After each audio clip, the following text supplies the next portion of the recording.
आपने जिस तरह से कल ट्वीट भी किया, क्या समझते हैं क्या रैमिफिकेशंस होंगी और क्या ऑब्जेक्शन है बेसिकली आपका? देखिए, जब हम पिछले 10 साल की बीजेपी सरकार की कारकर्दगी देखते हैं, चाहे वो बेरोज़गारी हो, नौजवानों की खुदकशियां हों, बेरोज़गारी की वजह से किसानों का हाल देखें, महंगाई देखें और जितने भी बाकी जो मुल्क को आगे ले जाने के बजाय 1000 साल पीछे ले जाना चाहते हैं, तो उन तमाम नाकामियों से अटेंशन डाइवर्ट करने के लिए बहुत कोशिश की जा रही है।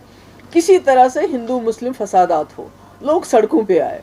उसके लिए उन्होंने मस्जिदें तोड़ना, हर मस्जिद में मूर्ति ढूंढ लेना, स्कूल मदरसे तोड़ देना, लोगों के घर तोड़ देना, जिसने उत्तराखंड में उनको बचाया भी है उसका घर भी तोड़ दिया। ऐसे इंसान का जिसको आप इनाम देते हैं फिर उसका घर तोड़ते हैं। इसी तरह नमाज पढ़ते वक्त नमाजियों की बेइज्जती करना, उनको किक करना, उनको मारपीट करना, तो हर नुस्खा इन्होंने आजमाया।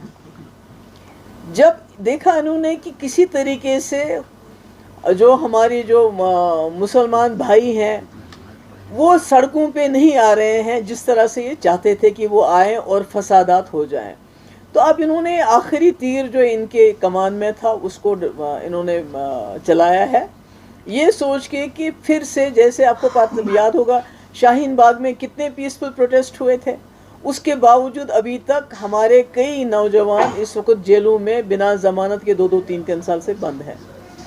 तो ऐसे में मुझे लगता है कि मैं तो अपील ही कर सकती हूँ तमाम जो हमारे हिंदू भाई बहन हैं और ख़ासकर जो मुसलमान हैं कि इनके इस जाल में फंसना नहीं है। हमें अभी सड़कों पे आने की ज़रूरत नहीं है। हमारे जो इस कम्युनिटी के जो सीनियर लोग हैं वो अदालत में गए हैं और खुशी की बात यह है कि पिछले कुछ देर से जो सुप्रीम कोर्ट के जो फैसले भी आ रहे हैं वो भी किसी हद तक लोगों के हक़ में आ रहे हैं, आवाम के हक़ में आ रहे हैं। तो इस वक्त मौका है वोट से जवाब देने का। अपना वोट सही तरीके से इस्तेमाल कर लीजिए ताकि कल को अगर आप आवाज़ भी उठाएं किसी कानून के ख़िलाफ़ तो आपको दंगे, जैसे दिल्ली में दंगे कराए गए फिर उसमें उन्हीं को जेल में डाला गया जो विक्टिम्स थे, तो कोई वोट का मेरे ख्याल में इस मुल्क की सबसे खूबसूरत चीज़ तो जमहूरियत है जिसको ये ख़त्म कर रहे हैं। सबसे खूबसूरत चीज़ हमारा आइन है जिसको ये सबवर्ट कर रहे हैं। नहीं तो आप मज़हब के नाम पे कोई कानून नहीं बना सकते और सीए बिल्कुल मुस्लिम्स को टारगेट करने वाला कानून है।